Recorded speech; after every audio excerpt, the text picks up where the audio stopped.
আসসালামু আলাইকুম, আমন্ত্রণ মাই টিভি সংবাদে আপনাদের সাথে আছে আমি সাকরাইন রাসেল। শুরু জানিয়ে দেব সংবাদ শিরোনাম। বিশ্বব্যাপী অশান্ত পরিবেশের কারণে পণ্য পরিবহনের প্রতিবন্ধকতা, যে কারণে বাড়ছে পণ্যমূল্য, বললেন প্রধানমন্ত্রী। একনেক বৈঠকে 9টি প্রকল্প অনুমোদন। রমজানের দাম সহনীয় রাখতে কমেছে চাল, চিনি, তেল ও খেজুরের শুল্ক, প্রভাব পড়েনি বাজারে, দীর্ঘমেয়াদী পরিকল্পনার তাগিদ বিশেষজ্ঞদের। সংসদে যাদের অবস্থান নেই তাদের বিরোধী দল বলা যায় না, বললেন স্বরাষ্ট্রমন্ত্রী। আওয়ামী লীগ সরকার জোর করে ক্ষমতায় টিকে আছে, মন্তব্য রিজভীর। বৃহস্পতিবার থেকে সারা দেশে শুরু হচ্ছে এসএসসি ও সমমান পরীক্ষা। 1 মাস বন্ধ থাকবে কোচিং সেন্টার। ঢাকায় পরীক্ষার্থীদের যাতায়াত নির্বিঘ্ন করবে পুলিশ। এবার 21শে পদক পাচ্ছেন 21 বিশিষ্ট নাগরিক। রাত পোহালি পহেলা ফাল্গুন, বইমেলায় বসন্ত আর ভালোবাসা দিবসের আমেজ।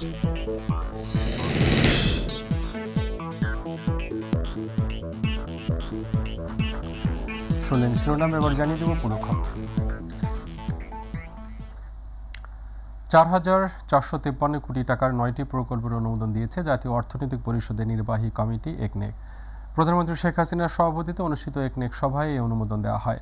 সভার শুরুতে চলমান প্রকল্পের কাজ দ্রুত শেষ করার নির্দেশ দিয়েছেন প্রধানমন্ত্রী।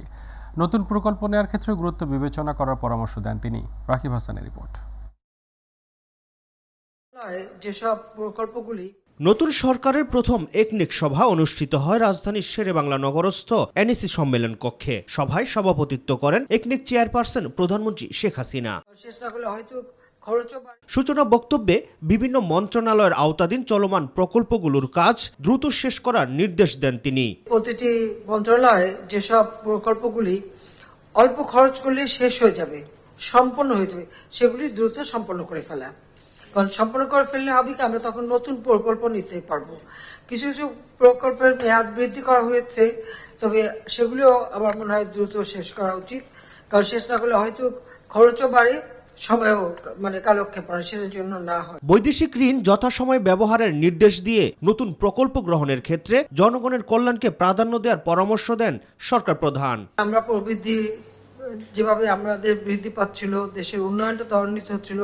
প্রথমে আসলো কোভিড-19 অতিমারি, তার ধাক্কাটা সারা বিশ্বব্যাপী সবকিছু স্থবির, এবং সেখান থেকে যখন কেবল আমরা একটু উত্তরণ ঘটানোর চেষ্টা করে যাচ্ছি, শুধু আমরা সারা বিশ্বেই, তখনই আসলো ইউক্রেন রাশিয়ার যুদ্ধ, স্যাংশন, কাউন্টার স্যাংশন। দ্রব্যমূল্য নিয়ন্ত্রণে আনতে সরকার কাজ করছে উল্লেখ করে গ্রাম পর্যায় পর্যন্ত উন্নয়ন নিশ্চিত করার আহ্বান জানান প্রধানমন্ত্রী। একটা অশান্ত পরিবেশ বিশ্বব্যাপী সৃষ্টি হতে যাচ্ছে, এরকম একটা ব্যবস্থা, যার জন্য পণ্য পরিবহনে আবার প্রতিবন্ধকতার সৃষ্টি হচ্ছে, যার জন্য জিনিসের দামও বেড়ে যাচ্ছে, সময়ও লেগে যাচ্ছে। এই সমস্ত বহির্বিশ্বের নানা কারণে কিন্তু চাপটা আমাদের উপর এসে পড়ছে। তবে আমরা সেখানে যেটা কাজ করছি সেটা হচ্ছে, আমরা যেমন সবাইকে বলছি যে 1 ইঞ্চি জমিও যেন পতিত না থাকে, পড়ে না থাকে। কারণ আমাদের অন্যের উপরে নির্ভরশীল হয়ে থাকা দরকার নেই, আমরা নিজেরা করব। কিন্তু কিছু কিছু জিনিস তো আমাদের বাইরে থেকে আনতেই হচ্ছে, সেখানেও আমাদের উৎপাদন যদি আমরা চেষ্টা করি, আমরা কিন্তু বাড়াতে পারি। যেভাবে আমরা ধীরে ধীরে নিজেদের স্বয়ংসম্পূর্ণ হওয়া, এটাই আমাদের লক্ষ্য। এবারের একনেক সভায় 4,553 কোটি টাকার 9টি প্রকল্পের অনুমোদন দেয়া হয়। কিছু অর্থনৈতিক চাপ। রাকিব হাসান, মাই টিভি, ঢাকা। রমজান মাসে মূল্য সহনীয় রাখতে সরকার চাল, চিনি, তেল ও খেজুরের শুল্ক কমালো। এর কোনো প্রভাব পড়েনি বাজারে। আমদানিকারকরা বরাবরের মতোই নানা অজুহাতে পণ্যের দাম না কমানোর কথা বলছেন। আর অর্থনীতিবিদরা জানিয়েছেন, বাজার ব্যবস্থাপনা ও ট্যারিফ নির্ধারণে দীর্ঘমেয়াদী পরিকল্পনা না থাকায় এমন পরিস্থিতি সৃষ্টি হচ্ছে।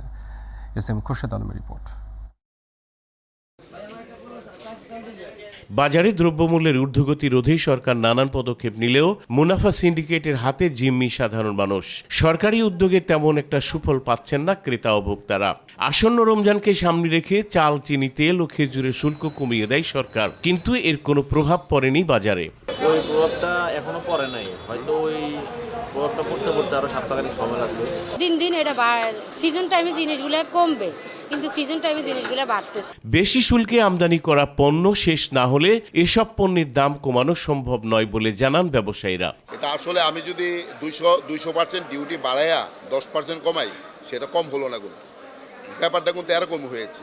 যে জায়গার ভিতরে 10 টাকা কেজি আমি ডিউটি দিতাম গত বছর, এখন সেটা নিচ্ছে আপনার এভারেজে 200 টাকা কেজি ডিউটি।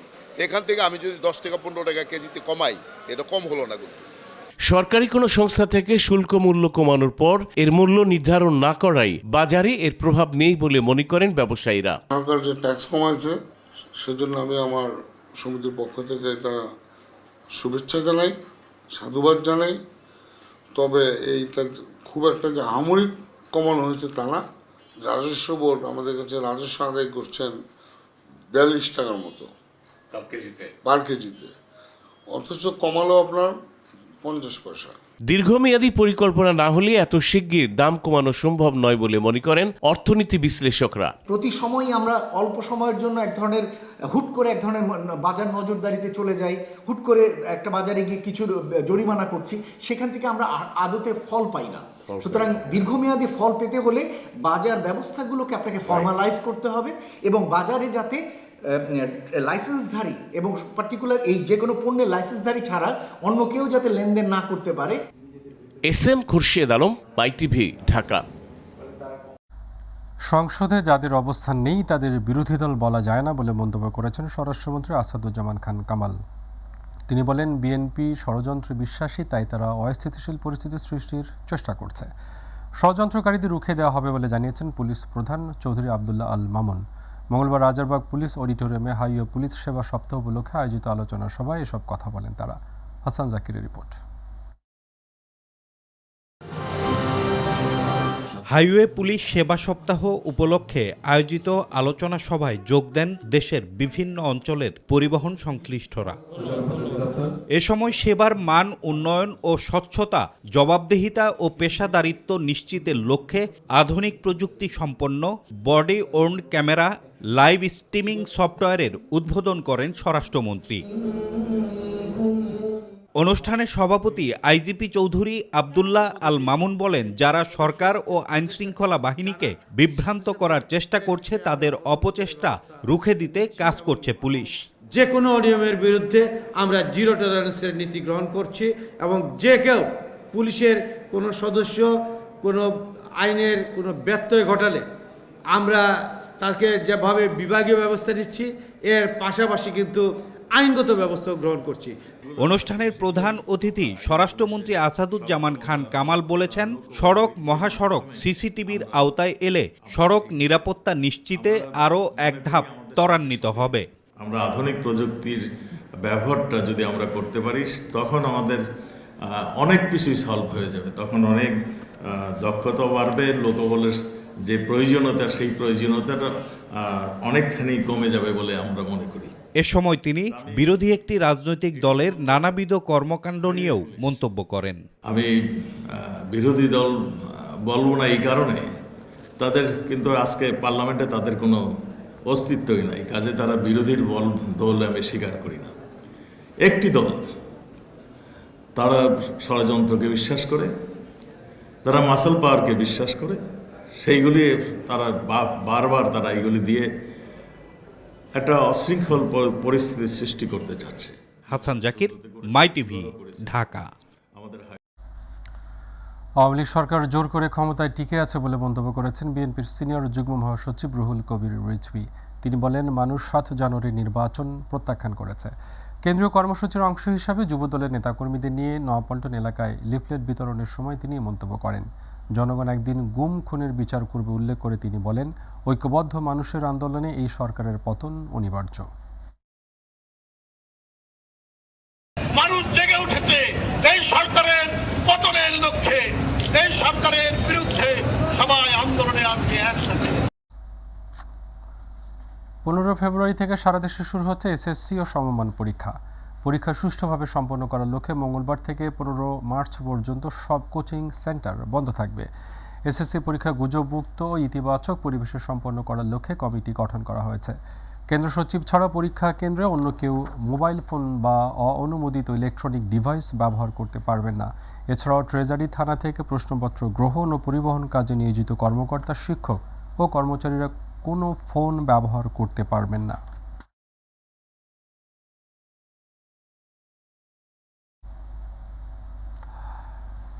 এসএসসি পরীক্ষার্থীদের কেন্দ্রে যেতে প্রয়োজনে ট্রাফিক পুলিশের শরণাপন্ন হওয়ার কথা জানিয়েছেন ট্রাফিক পুলিশের অতিরিক্ত কমিশনার মুনিবুর রহমান। মঙ্গলবার ডিএমপি মিডিয়া সেন্টারে সংবাদ সম্মেলনে এ কথা জানান তিনি। এ সময় মুনিবুর রহমান জানান, ঢাকার ১২২টি কেন্দ্রের পরীক্ষার্থীদের জন্য প্রয়োজনীয় সহযোগিতায় ডিএমপি ট্রাফিক বিভাগের ৩২টি কুইক রেসপন্স টিম প্রস্তুত থাকবে। হাসান জাকিরের রিপোর্ট। আপনাদের ট্রাফিক পরিকল্পনাটা কি? চোর ডাকাত কিংবা কোনো দুষ্কৃতিকারীকে গ্রেপ্তার পরবর্তী সংবাদ সম্মেলন নয়। ঢাকার ১২২টি কেন্দ্রের এসএসসি পরীক্ষার্থীদের জন্য প্রয়োজনীয় সহযোগিতা করতেই ডিএমপির ট্রাফিক বিভাগের এই আয়োজন।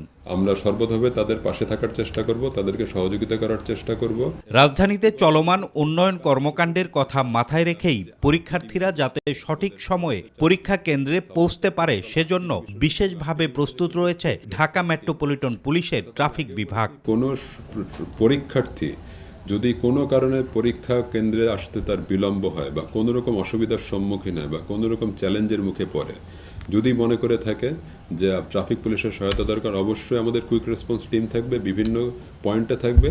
তারা প্রয়োজনে যে কোনো পরীক্ষার্থীকে তার কেন্দ্রে পৌঁছানোর জন্য সর্বতভাবে সচেষ্ট থাকবে। পরীক্ষা চলাকালে ডিএমপি ট্রাফিকের ৮টি জোনে প্রায় ৩২টি কুইক রেসপন্স টিম প্রস্তুত থাকবে বলেও জানান এই পুলিশ কর্মকর্তা। এই ১২২টি পরীক্ষা কেন্দ্র ঢাকা মহানগরীর বিভিন্ন জায়গায় ছড়ায় ছিটে আছে এবং ৮টি ট্রাফিক ডিভিশনেই কিন্তু কম বেশি পরীক্ষা কেন্দ্রগুলো আছে। তো এই পরীক্ষা কেন্দ্রগুলোর আশেপাশে যখন আপনারা গাড়ি চালাবেন, দয়া করে পরীক্ষার সময় অযাচিতভাবে হর্ন বাজিয়ে পরীক্ষার্থীদের মনোযোগের বিঘ্ন ঘটাবেন না। ১৫ই ফেব্রুয়ারি বৃহস্পতিবার শুরু হচ্ছে ২০২৪ সালের এসএসসি ও সমমানের পরীক্ষা। হাসান জাকির, মাই টিভি, ঢাকা। রাষ্ট্রের গুরুত্বপূর্ণ অবদানের স্বীকৃতি স্বরূপ ২১শে পদক ২০২৪ ঘোষণা করেছে সরকার। ভাষা আন্দোলন শাখায় পদক পাওয়া ব্যক্তিরা হলেন মৌলানা আশরাফ উদ্দিন আহমেদ মরণোত্তর ও বীর মুক্তিযোদ্ধা হাতেম আলী মিয়া মরণোত্তর। সঙ্গীত শাখায় পদক পাওয়া ব্যক্তিরা হলেন জালালউদ্দিন খাঁ মরণোত্তর, বীর মুক্তিযোদ্ধা কল্যাণী ঘোষ, বিদিতলাল দাস মরণোত্তর, এন্দ্রকিশোর মরণোত্তর, শুভ্রদেব। নৃত্যকলা শাখায় পদক প্রাপ্ত ব্যক্তিরা হলেন শিবলি মোহাম্মদ, অভিনয়ে ২১শে পদক পেয়েছেন ডলি জহুর, এম এ আলমগীর। আবৃত্তি শিল্পের জন্য ২১শে পদক পেয়েছেন খান মোহাম্মদ মুস্তাফা ওয়ালিদ ওরফে শিমুল মুস্তফা এবং রূপা চক্রবর্তী। চিত্রকলায় ২১শে পদক পেয়েছেন শাহজাহান আহমেদ বিকাশ ও মুক্তিযুদ্ধ বিষয়ক প্রামাণ্যচিত্র নির্মাণ ও আর্কাইভিংয়ে ২১শে পদক পেয়েছেন কাউসার চৌধুরী।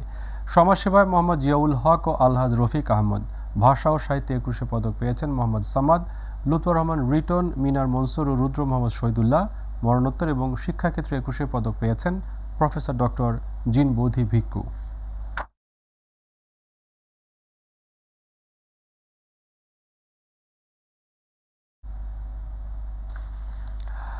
রাত পোহালেই পহেলা ফাল্গুন, তার আগে বইমেলায় বসন্তের আমেজ শুরু হয়ে গেছে।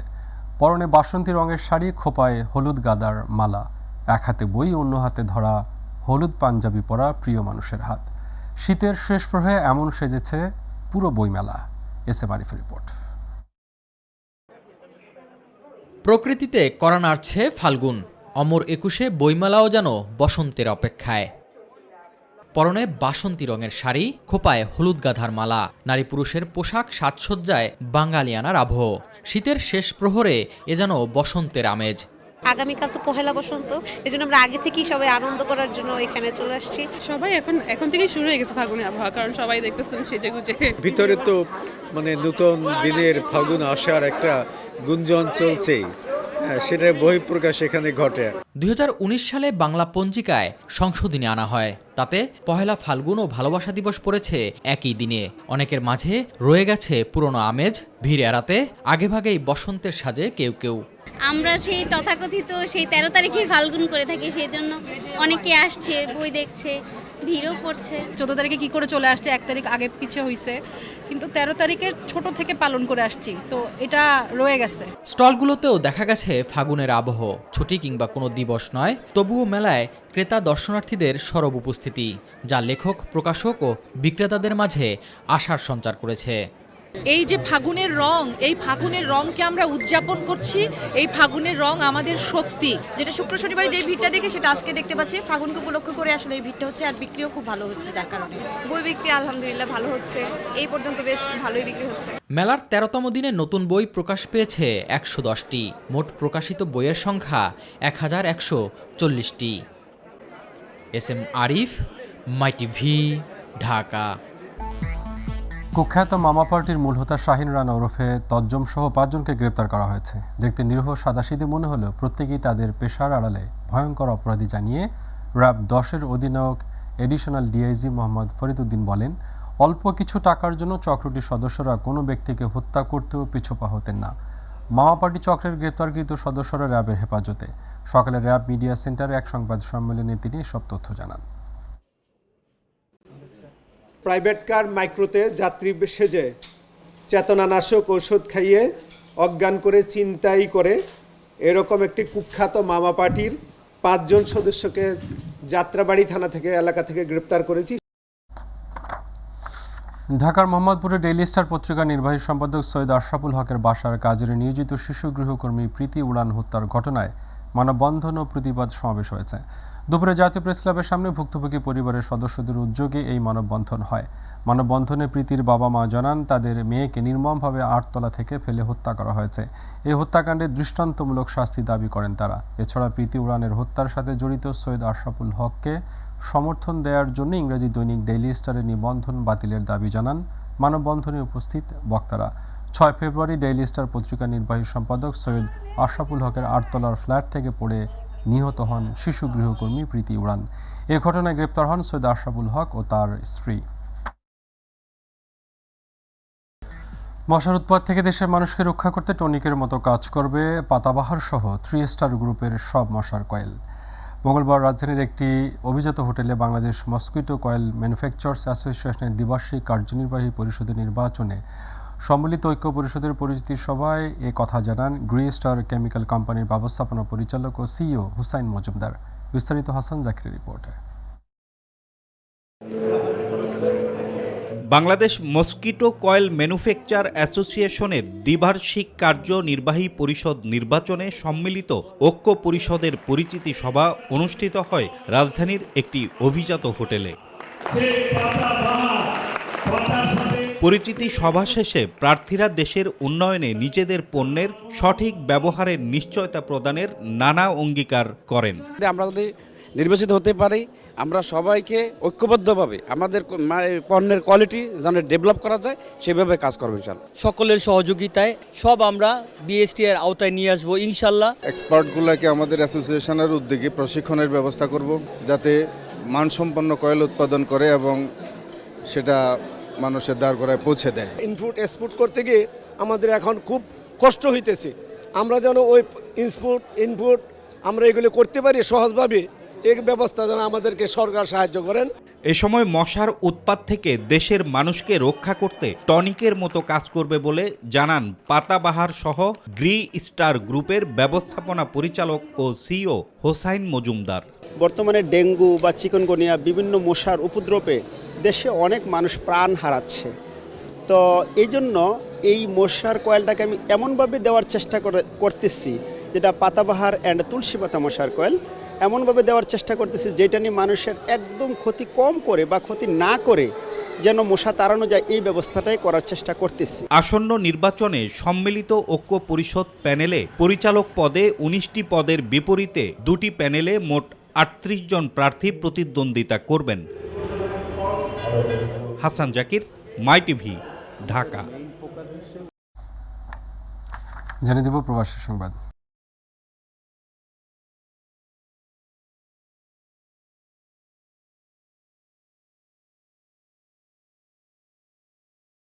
কাতারে বাংলাদেশের স্বেচ্ছাসেবক গ্রুপের উদ্যোগে রক্তদান কর্মসূচি পালিত হয়েছে। প্রতিনিধি নাহিদ ইসলাম জানান, কাতার ন্যাশনাল স্পোর্টস ডে ও আন্তর্জাতিক মাতৃভাষা দিবস উপলক্ষে এই কর্মসূচি পালিত হয়। প্রধান অতিথি হিসেবে উপস্থিত থেকে রক্তদান কার্যক্রমের শুভ উদ্বোধন করেন কাতারের বাংলাদেশের রাষ্ট্রদূত মোহাম্মদ নজরুল ইসলাম। বাংলাদেশ দূতাবাস ও বাংলাদেশের স্বেচ্ছাসেবক কাতার গ্রুপের যৌথ আয়োজনে এবং হামাদ মেডিকেল কর্পোরেশনের সহযোগিতায় রক্তদান কর্মসূচি পালিত হয়। কাতার প্রবাসী 2 শতাধিক বাংলাদেশের স্বেচ্ছাসেবী, বিভিন্ন সামাজিক ও সাংস্কৃতিক সংগঠন, ব্যবসা প্রতিষ্ঠান এবং প্রবাসীরা রক্তদান কর্মসূচিতে অংশগ্রহণ করেন।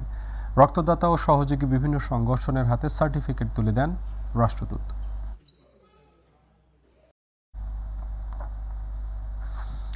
ভালোবাসা দিবসকে সামনে রেখে লিপস্টিক গাছ কেনার হিড়িক পড়েছে ভারতের পশ্চিমবঙ্গের ভারত বাংলাদেশ সীমান্ত লাগোয়া যশোর রোডের ধারে গুমা এলাকায়।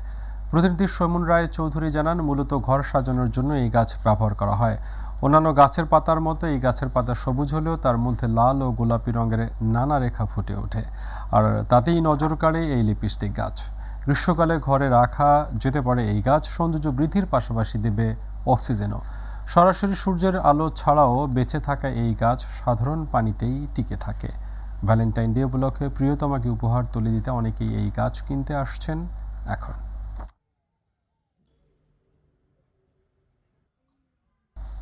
সংবাদের শেষ প্রান্তে আমরা যাবার আগে আরও একবার জানিয়ে দিচ্ছি শিরোনামগুলো।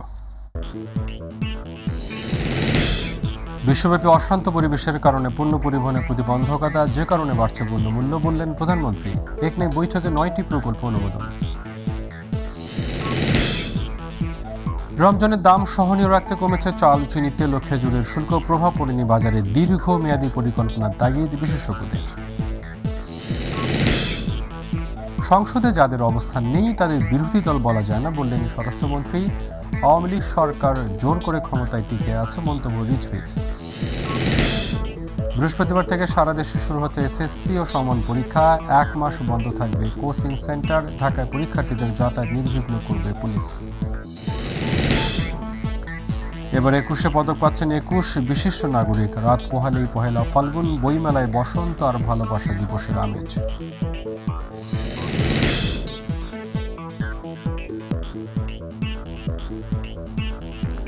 সঙ্গে থাকার জন্য ধন্যবাদ। এছাড়া ইউটিউবে মাই টিভির সংবাদ পেতে ভিজিট করুন youtube/mytvbd নিউজ। আমাদের অনুষ্ঠান দেখতে ভিজিট করুন facebook/mytv বাংলা ও youtube/mytv বাংলা। পরবর্তী সংবাদ দেখার আমন্ত্রণ জানিয়ে আজকের মতো এখানে বিদায় নিচ্ছি। আল্লাহ হাফেজ।